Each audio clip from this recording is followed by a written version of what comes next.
Breaking news gangster నయీంతో తనకున్న బంధం గురించి సంచలన వ్యాఖ్యలు చేశారు రాజ్యసభ ఎంపీ ఆర్ కృష్ణయ్య. నయీంతో అందరూ లబ్ధి పొందారని, కానీ తాను మాత్రం ఎలాంటి లబ్ధి పొందలేదన్నారు ఆయన. పార్టీ పెట్టమని 200 కోట్లు ఇస్తానని, డబ్బు తరలించేందుకు కూడా సిద్ధమయ్యారని చెప్పారు.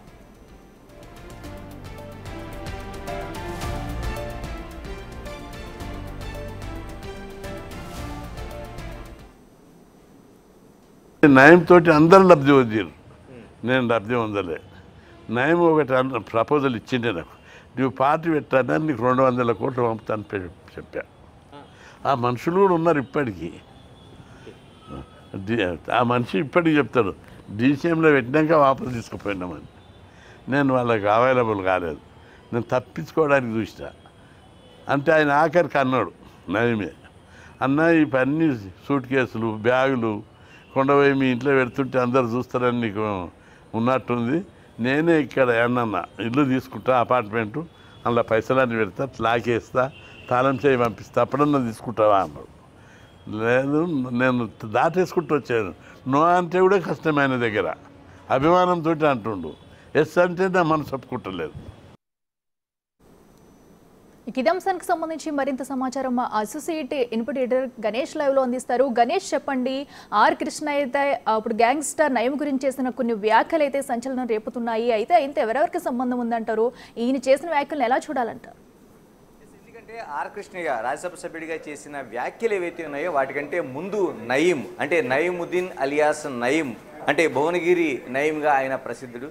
చాలా వరకు ఒక గ్యాంగ్స్టర్, మరోవైపు మాజీ పీపుల్స్ వారు సంబంధించిన వాడు, తర్వాత రాడికల్ మూవ్మెంట్లో తిరిగాడు, ఆ తర్వాత ల్యాండ్ సెటిల్మెంట్లతో పాటు అనేక హత్యల్లో ఉన్నాడు. ముందుగా నయీం కోసం మనం చూస్తే దాదాపు 2.5 దశాబ్దాల పాటు ఒక టెర్రర్ పుట్టించాడు. 2 తెలుగు రాష్ట్రాల్లో కూడా ఆయన ఒక టెర్రర్ పుట్టించాడని చెప్పాలి. దాదాపు 40కి పైగా హత్యలు చేసిన ఒక నరహంతకుడిగా అతను చూశారు. చివరికి 2016 ఆగస్టు 8న ఆయన పోలీసులు ఎన్కౌంటర్ చేశారు. షాద్నగర్లో ఆయన ఇంటికి వచ్చాడని తెలిసిన తర్వాత ఆయన ఎన్కౌంటర్ చేశారు. అంటే ఒక దాదాపుగా 40 హత్యలు, అవి కూడా చిన్నవి కాదు, అనేక పెద్ద పెద్ద హత్యల్లోన. అంటే ముందుగా రాడికల్ ఉద్యమంలోన ప్రారంభించిన తర్వాత విద్యార్థి దశ నుంచి, తర్వాత పీపుల్స్ వార్లోన ఆయన ఆకర్షితులయ్యాడు. అంటే పీపుల్స్ వార్లో దాదాపు పటేల్ సుధాకర్ కావచ్చు, శాఖమూరి అప్పారావు కావచ్చు, ఇటువంటి కీలకమైన పీపుల్స్ వారు నాయకులతో ప్రభావితమై ఆయన నక్సల్స్ ఉద్యమంలోకి వెళ్ళాడు. నక్సల్స్ ఉద్యమంలో పనిచేసిన తర్వాత అక్కడ విభేదాలతో పూర్తిగా ఆయన కోవర్ట్గా మారిపోయాడు. అంటే నక్సల్స్నే తిరిగి, అంటే పీపుల్స్ వారు ఉద్యమంగా ఉన్న టైంలోనే ఆయన అనేక మంది పీపుల్స్ వారు కార్యకర్తల్ని చంపి, మరోవైపు పోలీసు కోవర్ట్గా నడిచిన అనేక విషయాలు ఆయన దగ్గర ఉన్నాయి. ఎందుకంటే అనేక మందిని మట్టుపెట్టడంలో కావచ్చు, లేకపోతే ఒక కీలకమైన సమాచారం పోలీసులకు ఇవ్వడంలో కావచ్చు, అనేక విషయాలు చేశాడు. మరోవైపు పీపుల్స్ వార్లో ఉండగానే ఆయన ఒక దుందుడుకు ప్రభావం కావచ్చు, లేకపోతే అనేక విషయాలు ఆయన చేసిన ఒక కీలకమైన దాంట్లో అనేక హత్యలు. అంటే మనకి చివరికి వ్యాస్ హత్య కేసులో కూడా ఆయన పేరు మనకి నమోదై ఉంది. అంటే కీలకమైన హత్యల్లో కూడా ఒక కీలక వ్యక్తిగా ఉన్నాడు. ఆ తర్వాత ఉద్యమం నుంచి బయటకు వచ్చిన తర్వాత ఉద్యమ ద్రోహిగా అటువైపు పీపుల్స్ వారు చెప్తే ఆయన ఈ పోలీస్ కోవర్ట్గా అనేక హత్యలు, అందులో కీలకంగా మనకి కొన్ని హత్యలు కనిపిస్తాయి. అంటే ప్రజాగాయనిగా ఉండే బెల్లి లలిత హత్య చాలా కీలకమైన హత్యగా చెప్పాలి మనం. ఎందుకంటే ఆమెను నరికిన తర్వాత ఆ దారుణమైన హత్య, ఆమెను చంపిన తీరు, ఇవన్నీ కూడా నయం ఎంత కిరాతకుడో చెప్పడానికి అత్యంత కీలకంగా కనిపిస్తాయి. ఆ తర్వాత పీపుల్స్ వార్ నుంచి వచ్చిన అనేక కీలక మంది వ్యక్తులను కూడా, కీలకమైన నాయకులను చెప్పాలి, నాయకులను కూడా నయీము హత్య చేశాడు. ఎందుకంటే అక్కడ ఉండే విభేదాలు కావచ్చు, లేకపోతే పోలీసులు జరిపిన కోవర్ట్ ఆపరేషన్ల వల్ల కావచ్చు, అనేక విమర్శల నేపథ్యంలో అనేక కీలకమైన వ్యక్తుల్ని, అందులో సాంబశివుడు అంటే కీలకమైన వ్యక్తిగా సాంబశివుడు ఏఓబి దగ్గర నుంచి అనేక కీలకమైన ఆంధ్ర ఒరిస్సా బోర్డర్లో కీలకమైన వ్యక్తిగా, ఒక పీపుల్స్ వార్ లీడర్గా, తర్వాత మావోయిస్ట్ లీడర్గా కొనసాగిన సాంబశివుడు ఆ తర్వాత ఉద్యమం నుంచి వచ్చిన తర్వాత తొలి దశలో టీఆర్ఎస్ పార్టీలో చేరాడు. టీఆర్ఎస్లో పార్టీలో కొనసాగుతుండగానే ఆ విభేదాలతో సాంబశివుడిని చంపాడు. ఆ తర్వాత అతని తమ్ముడు రాములను కూడా. ఇలాగ అనేక హత్యల్లో పాల్గొన్నాడు. దాదాపు 40కి పైగా హత్యలు, అనేక నాన్ బెయిల్ వారెంట్లతో పోలీసులు తిరగడం, ఇవన్నీ ఒకటైతే ఒక గ్యాంగ్స్టర్గా, అంటే ఒక భూమి విలువైందని తెలుసుకున్న వ్యక్తుల్లోన చాలా వరకు ఇలాంటి కిరాతకం వ్యక్తుల్లో నయం ఒకటి కనిపిస్తాడు. ఈ భూమి సెటిల్మెంట్లలోనే కీలకంగా ఉన్నాడు. తన గ్యాంగ్ని అనేక విస్తరించాడు. ఆయుధాలతో బెదిరింపులు కావచ్చు, లేకపోతే కిడ్నాపులు కావచ్చు, ఇలాగ అనేక కేసులు ఉన్న వేల కోట్ల రూపాయలు సంపాదించాడు అనేది ఒక కీలకంగా కనిపిస్తుంది. ఇందులో అనేక మందిని మట్టుపెట్టడంతో పాటు చివరికి అంటే తనకి అడ్డొస్తున్న ఇటువంటి సెటిల్మెంట్లో కావచ్చు, లేకపోతే తన పైన విమర్శలు చేస్తున్న వాళ్ళు కావచ్చు, అలాంటి వాళ్ళని నిర్దాక్షిణ్యంగా హత్య చేసిన ఘటనలు కూడా మనకు కనిపిస్తాయి. అందులోన ఆర్పిటి అంటే రెవల్యూషనరీ పేట్రియాటిక్ టైగర్స్ పేరుతో అప్పటికి ఉద్యమం నడుపుతున్న పటోళ గోవర్ధనం ఇతనిపై అనేక విమర్శలు చేసిన సందర్భం అతన్ని చంపిన దాఖలాలు ఒక టెర్రర్ పుట్టించాయి. అంటే ఇలాగ టోటల్గా అనేక హత్యల్లోన కీలక వ్యక్తిగా ఉన్నాడు. నయీం సంబంధాలు చూసుకుంటే మనకి చనిపోయేందుకు ముందు కూడాని అనేక మంది పోలీసులతో ప్రత్యక్ష సంబంధాలు కలిగి ఉన్నాడు, జర్నలిస్టులతో కలిగి ఉన్నాడు, రాజకీయ నాయకులతో కలిగి ఉన్నాడు. చివరికి 2016 ఆగస్టు 8న అతన్ని పోలీసులు ఎన్కౌంటర్ చేశారు. ఎందుకంటే షాద్నగర్లో ఇంటికి వచ్చిన తర్వాత ఎప్పటి నుంచి ఎదురు చూస్తున్నారు, ఎన్కౌంటర్ జరిగింది. ఇప్పటి వరకు ఒక కథ అంటే ఇప్పటి వరకు ఒక గ్యాంగ్స్టార్గా లేకపోతే డబ్బులు సంపాదించడం కోసం లేకపోతే ఉద్యమ నేపథ్యంలో జరిగిన హత్యలు కావచ్చు, లేకపోతే ఉద్యమం నుంచి బయటకు వచ్చిన కోవర్టుగా జరిగిన హత్యలు కావచ్చు, వీటన్నిటికీ ఒక నరహంతుడిగా చూసిన నయీంని ఒక కొత్త కోణాన్ని మనకి బయటపడింది. అది ఎలా అంటే ఆర్ కృష్ణని ఇంటర్వ్యూ చేస్తున్న బిగ్ టీవీ ఇంటర్వ్యూ చేస్తున్న సందర్భంలో నయీంపై చెప్పిన విషయాలు ఇప్పుడు సంచలనం కలిగిస్తున్నాయి. నిజంగానే నయీం ఇప్పటివరకు ఉండే నరహంతకుడిగా ఉండే నయీంకి రాజకీయ పార్టీ పెట్టాలనే కోరిక ఉందనేది ఒక కీలకమైన ప్రశ్న మనకి కనిపిస్తుంది.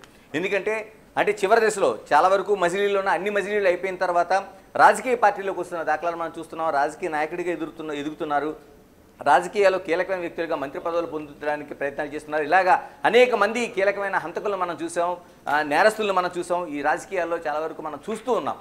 ఇలాంటి దీన్ని నయీం కూడా ఎంచుకున్నాడనేది మనకి ఇప్పుడు ఆర్ కృష్ణ ఇంటర్వ్యూ ద్వారా మనకు స్పష్టమవుతుంది. ఎందుకంటే నయీం తనతో చెప్పిన మాటల్ని మన బిగ్ టీవీ ఇంటర్వ్యూలో చెప్పిన ఒక సందర్భంలో చెప్పిన మాటల్లో నయీం తనకి 200 కోట్ల రూపాయలు తనకి పార్టీ పెట్టడం కోసం ఇవ్వాలని ఆశ చూపాడు, తనకి ఇవ్వాలని ప్రయత్నించాడని చెప్పిన మాటలు ఇప్పుడు అత్యంత కీలకంగా కనిపిస్తున్నాయి. ఎందుకంటే ఇప్పటివరకు నయీంకి ఆ ఆలోచన లేదు, అతను ఏదో గ్యాంగ్స్టర్గా కొనసాగాడు, ఆస్తులు సంపాదించాడు, బంగారం పైన పిచ్చి పోలీసులను తప్పించుకున్నాడు, అనేక మందిని చంపాడు. అది ఉద్యమ నేపథ్యం కావచ్చు, లేకపోతే రాడికల్ మూవ్మెంట్ కావచ్చు, ఆ తర్వాత భూములపైన సెటిల్మెంట్ గ్యాంగ్ కావచ్చు అనుకున్నాం. కానీ అతని చివరి మజిలీ రాజకీయాల్లోకి వెళ్ళాలనేది ఒక కీలకమైన అంశంగా మనకి కనిపిస్తుంది. ఇందులోనే ఆర్ కృష్ణయ్య చెప్పిన అంశాల్లోన తన ఇంటికి పంపిస్తాను, తనది పాపపు సొమ్మనో లేకపోతే భయపడాల్సిన అవసరం లేదు, తన ఒక ఇంటిలో ఆ డబ్బులు 200 కోట్ల రూపాయలని పెట్టి మీకు అందిస్తాను నేను, దాన్ని మీరు ఆ కీ హ్యాండ్ ఓవర్ చేసుకుని రాజకీయ పార్టీ నడపండి అని చెప్పాడంటే ఆ నయీంకి ఎంత ఆలోచన ఉంది, రాజకీయ పార్టీ పెట్టాలనే ఆలోచన ఏ విధంగా ఉంది, రాజకీయాలకు రావాలనే ఆలోచన ఏ విధంగా ఉందని మనకు స్పష్టమవుతుంది.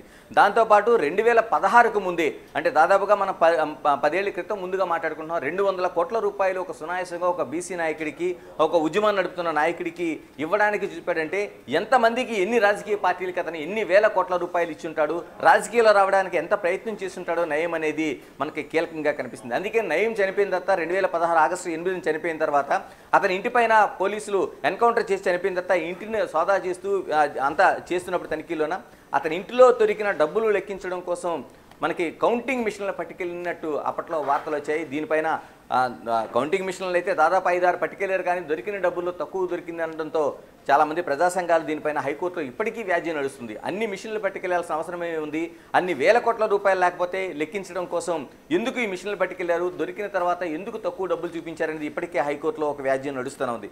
అంటే ఇంత కీలకంగా ఉండి ఇన్ని వేల కోట్ల రూపాయలు సంపాదించిన నయీం రాజకీయాల్లోకి రావాలనుకున్న ఆలోచన ఆర్ కృష్ణయ్య ద్వారా మనకి స్పష్టమవుతుంది. అంటే ఆర్ కృష్ణయ్యకే 200 కోట్ల రూపాయలు ఇవ్వాలని చూశాడు.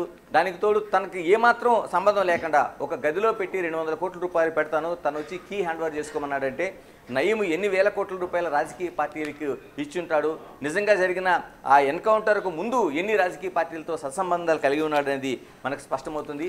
ఏదేమైనా ఒక గ్యాంగ్స్టర్లు కావచ్చు, ఇటువంటి నయీం లాంటి వాళ్ళు కావచ్చు, రాజకీయాలతో ఎంత పెనవేసుకుని ఎంత రాజకీయాల వెనకుండి రాజకీయాలు నడపాలనుకుంటున్నారో అన్న ఆలోచన కనిపిస్తుంది.